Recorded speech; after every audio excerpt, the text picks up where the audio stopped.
Welcome to Monaco, legendary motorsports venue and the official start of the AfricaEcoRace. I'm Katie Friend and I'm the English-speaking voice of the rally.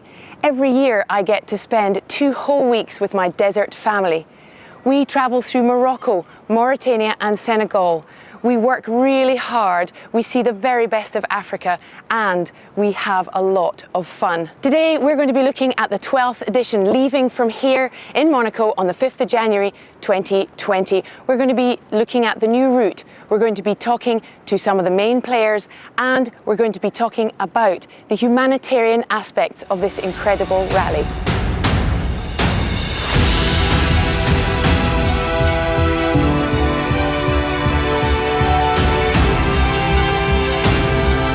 In 2008, the famous Paris-Dakar rally was cancelled, a massive blow for rally fans around the world. However, 2 former winners of the race, Jean-Louis Schlesser and René Mech, decided that the fans and the populations of North Africa should not miss out. They decided they wanted to bring a new race. And so in 2009, the AfricaEcoRace was born.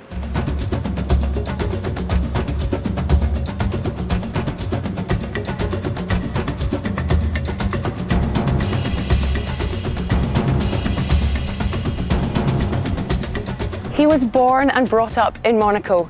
He's the son of Jean-Louis Schlesser, and he's been part of the organisation of the AfricaEcoRace since 2013, but involved since he was a very little boy. Anthony, tell us what it's like to grow up in Monaco.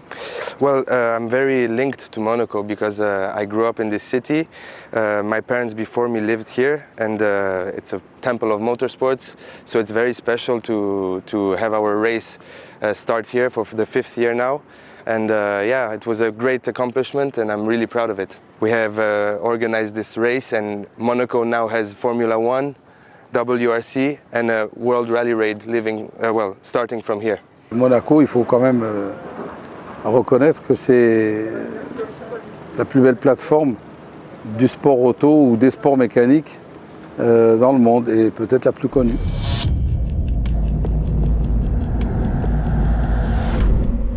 L'AfricaEcoRace est différent des autres, c'est-à-dire qu'il n'y a pas d'hôtel. On est tous ensemble et on dort au même endroit, ou pratiquement tous au même endroit.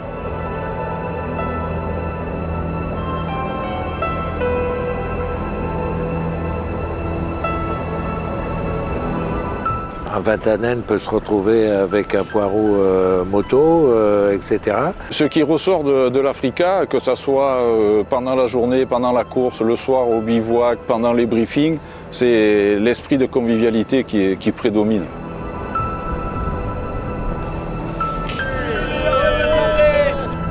C'est une grande famille. Tout le monde mange ensemble, tout le monde est en galère ensemble, tout le monde en profite ensemble et c'est ça qui est extraordinaire, dans des lieux extraordinaires, donc c'est pour ça qu'on y va, quoi. Moi je les encourage à participer à ce rallye, à venir découvrir l'Afrique d'abord, avec son histoire et aussi surtout s'engager sur une course avec des valeurs et surtout avec cet esprit.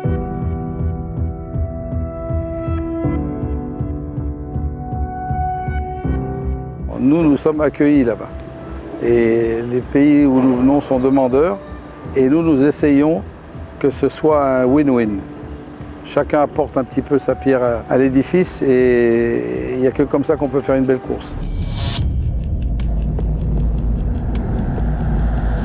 But I'm fully expecting it to be a completely different experience, and that's what I want. I've done a race on every continent around the world. I have raced in Africa before. I've done the Mazuga Rally. I'm familiar with some of the areas, but I really, really would like to go back and get that authentic feel of riding a bike off the start podium and then all the way down to Dakar. That's something that I've had a dream of doing that for a long time, and it's going to happen next year. Questa manifestazione coniuga in sé tutti i valori sportivi che io ho sempre sognato. Ho trovato la mia dimensione, ho messo tutto il mio impegno per riuscire a partecipare e a portarla a termine. E è per me con il cuore che ancora oggi ripenso alla mia prima e seconda partecipazione con veramente un entusiasmo veramente vivo. Before we can start, every vehicle needs to be checked to see that it's fit for racing. For 4 years, the town of Menton has hosted this scrutineering. It's a gorgeous little town right on the Med, where the public can come and see the really cool desert vehicles all lined up and get a real sense of the atmosphere. La population est ravie de voir arriver tous les véhicules, les camions, les buggy, les motos avec tous les flocages, etc. C'est aussi toute la convivialité, le côté affectif en fait de cette course qui transpire dans la ville de Menton, où cette ville de 30 000 habitants respire un petit peu en fonction des événements, que ce soit la fête du citron ou l'AfricaEcoRace. Once we leave Monaco, it's 36 hours on a massive boat bound for Morocco. It's a time to relax, it's a time to get to know each other, and of course, the competitors get their very first race briefing.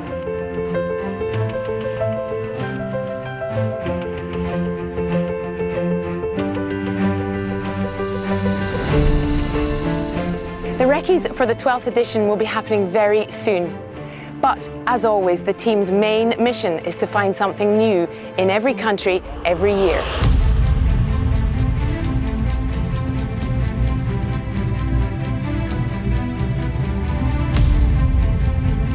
Alors c'est sûr, chaque année on essaye de trouver quelque chose de nouveau. C'est plaisant pour nous déjà de trouver quelque chose de nouveau et bien sûr les concurrents qui viennent régulièrement ont du plaisir aussi à découvrir de nouvelles choses. Ça c'est bien sûr notre objectif.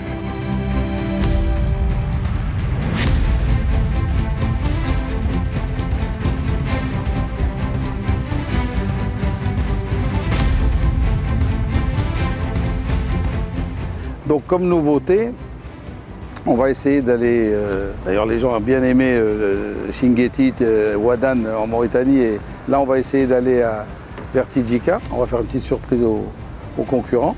Il faut avoir un regard d'ensemble, il ne faut pas faire trop de liaisons. Il faut aussi penser aux accompagnateurs, aux assistants. Faire des spéciales qui arrivent au bivouac de façon à ce que les concurrents aient très peu de liaisons à faire avant le bivouac le soir et avant le départ du lendemain. On a beaucoup de spéciales qui partent du bivouac. Et les gens qui nous accompagnent, et c'est pas rien, puisqu'on est 500-600 quand même, ont le plaisir de venir et d'assister aux arrivées, par exemple. I've drive more rallies for more organizations, and this is one of the nice rally there is, and I like enjoy. And for the rest of my team, we go with 7 people, 4 in the assistance, 3 in the race truck. We must be happy, all of the 7. In this rally, you can sometimes the mechanicals can see the start and they can see the finish.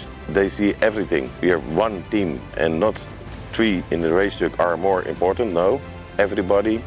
It's the same. This rally is for the guys, is perfect.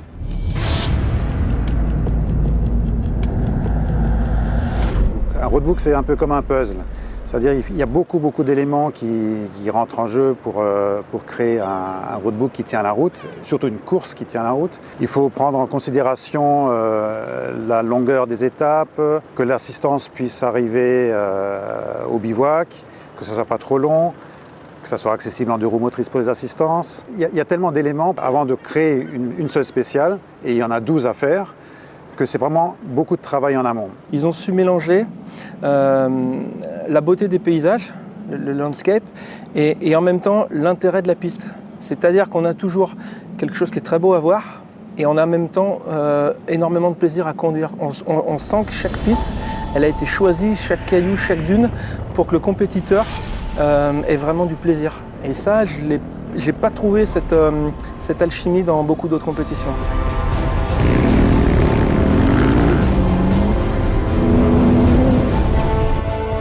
Je pense que l'AfricaEcoRace présente toutes les difficultés qu'on peut retrouver sur les grandes courses de rallye raid, que ce soit au niveau du terrain de jeu, de la navigation, du sable aussi, parce qu'il y a beaucoup de sable en Mauritanie. J'en sais quelque chose, mon copilote pourra en témoigner aussi.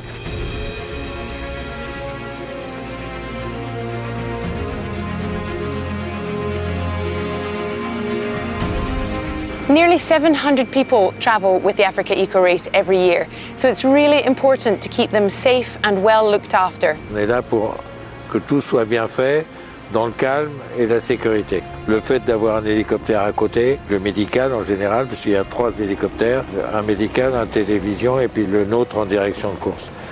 Mais ça c'est important qu'ils sachent qu'on est prêt à agir en cas où.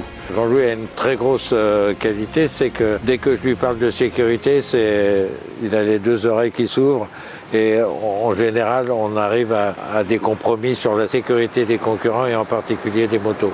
Il y a eu des accidents graves, bien sûr, principalement en moto, mais je dois dire que grâce à notre philosophie, à notre façon de faire, et aussi à la manière d'écrire nos roadbooks, c'est pour cette raison peut-être que nous n'avons pas eu d'accidents extrêmement graves, parce que les pilotes sont toujours sur la retenue. The AfricaEcoRace is beamed around the world thanks to the incredible work of the production team. Over 20 people work tirelessly every day. Cameramen, journalists, drone pilots, editors and producers work throughout the day and the evening to produce daily footage for international broadcasters. We also come live to you every single day from the bivouac. And the strategy going forward for making this even bigger, even better, even more visible around the world? The strategy is to speak with all the different countries, and they can contact us, no problem, and to have programs in each country. It's already the case with Czech Republic, Romania, Japan, Belgium, Holland, so yeah, I'm quite happy about it. Most of the impressions, movies, photos, they came from the organizers, because they were all the time in touch with the organizers. They had access to the movies, to the photos, to every kind of communication of the news.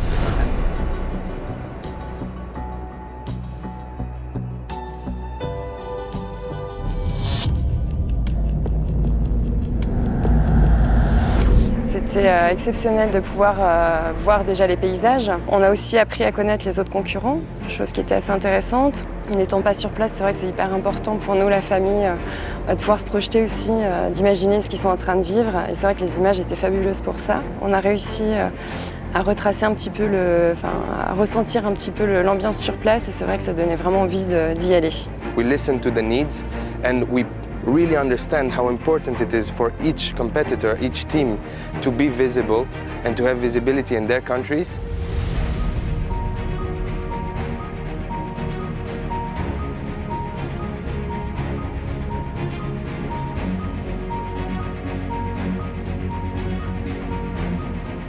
So how do we put the eco into the AfricaEcoRace? Eco in our name has many different meanings. So first of all, the first word that comes to mind is ecological.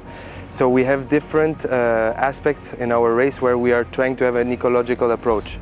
For example, the first example I have is finish lines are powered by solar panels.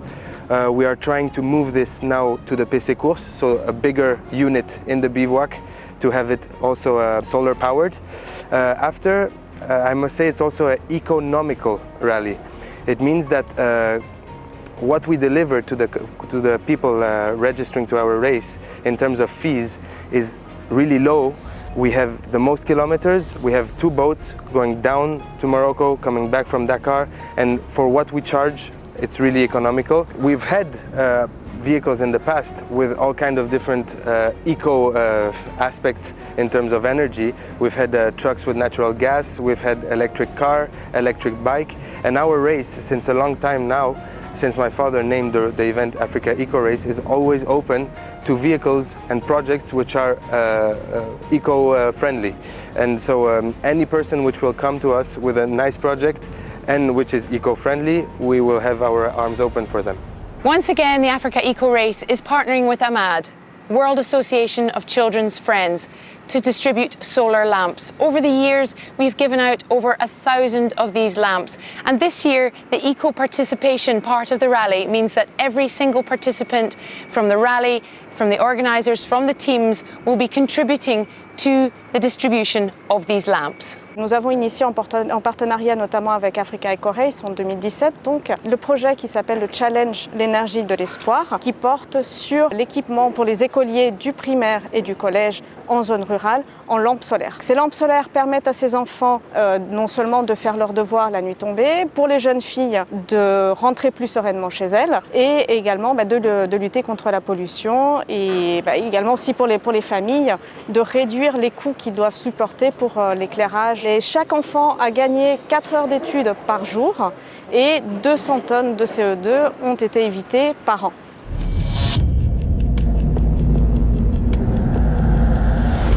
So you fancy doing the Africa Eco Race, but you're a little bit unsure, you haven't got masses of experience. You've got the 4x4, but you just would like to do it with a little bit of help.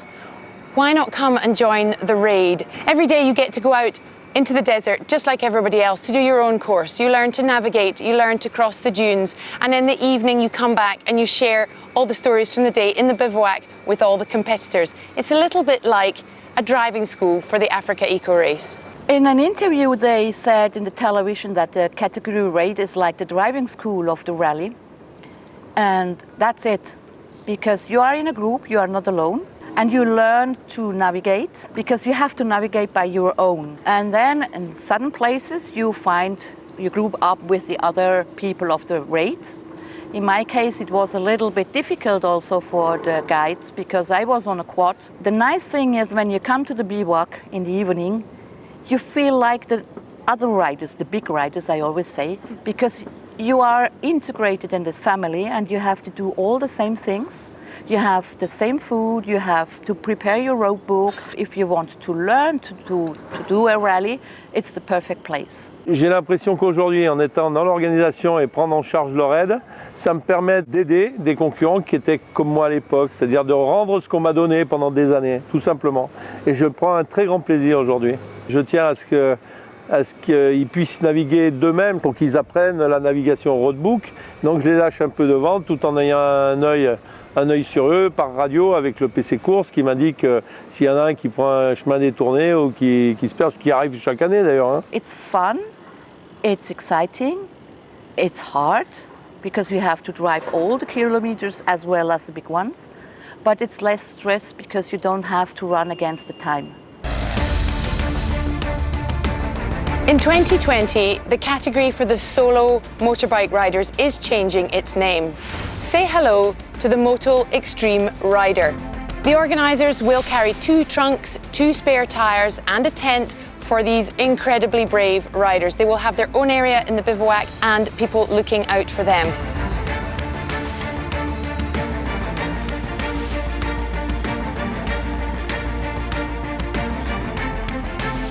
L'organisation favorise les pilotes amateurs. Ça, c'est très clair. Ça, c'est super. Donc, il faut une bonne préparation physique, ça c'est clair.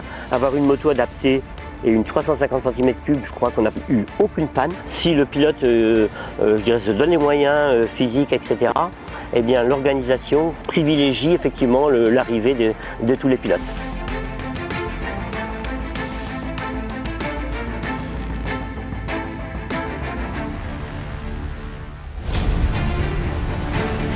The SSVs have been an absolutely brilliant addition to desert racing. They're light, they're fun, they're fast, they're not particularly expensive, relatively speaking, to get out there into the desert. They have become so popular and such a great part of the race that in 2020 they're being given their own category, the SSV Extreme Race. Pour faire cette course, il me fallait un véhicule. Le choix s'est porté sur le SSV.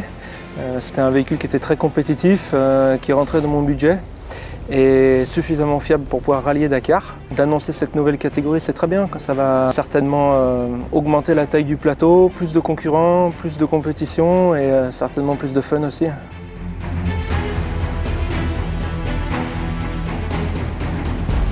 on a la chance qu'avec les SSV, ils ont une faculté de passer dans les dunes qui est, il faut le dire, plus facile qu'un buggy ou un 4x4.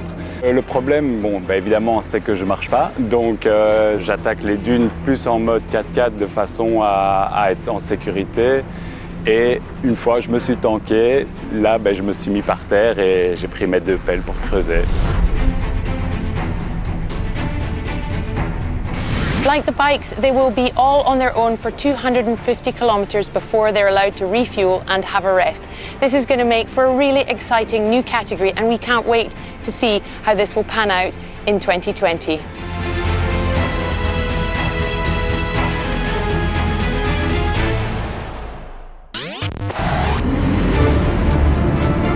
Compétition et passion. Atmosphere is family and Africa. The bivouac's perfect and in the middle of nowhere. So back to basic, go to the place to be, Dakar. Un rêve d'enfant, de pouvoir aller jusqu'à Dakar. J'ai été transporté par cette course, elle a tenu toutes ses promesses, j'y retourne dès que possible.